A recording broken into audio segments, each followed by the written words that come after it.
रहबू ऐसे गोरी टाइम सब मांगी है, पढ़े नहीं जाई है लाइन सब मारी है। अरे सुना हो, रहबू ऐसे गोरी टाइम सब मांगी है, पढ़े नहीं जाई है लाइन सब मारी है। पेन हतारू छोट आस कपड़ा बॉबी, ईटावा के लइका सब लाइन मारी है।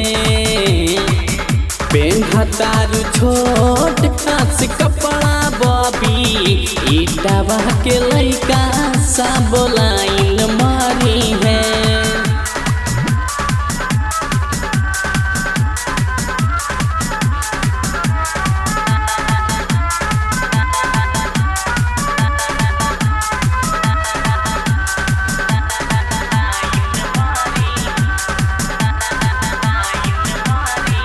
मन नहीं मानी के करो ध्यान से ताकी, बॉम्बे के फैशन लवलू बूढ़ा होना बची।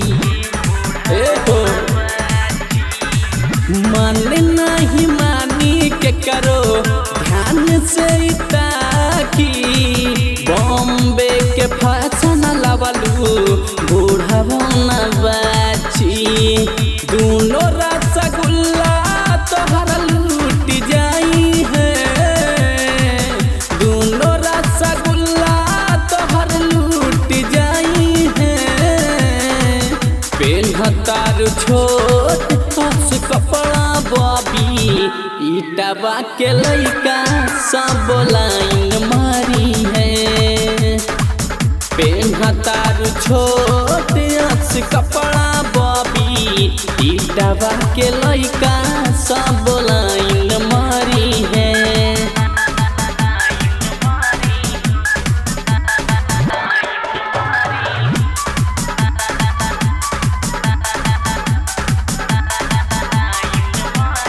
Music by Priyanshu Gupta.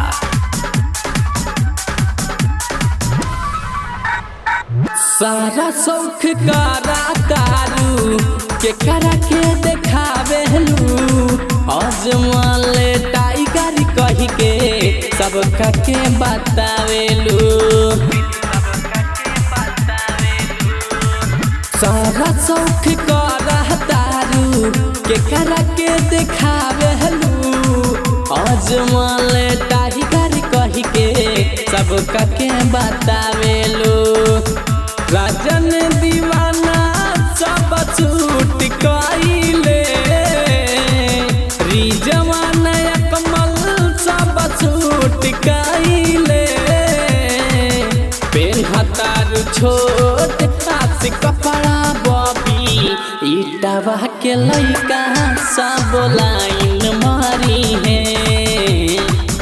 PAN हतारू छोट आस कपड़ा बॉबी, ईटावा के लइका सब लाइन मारी है। Recording studio Mumbai.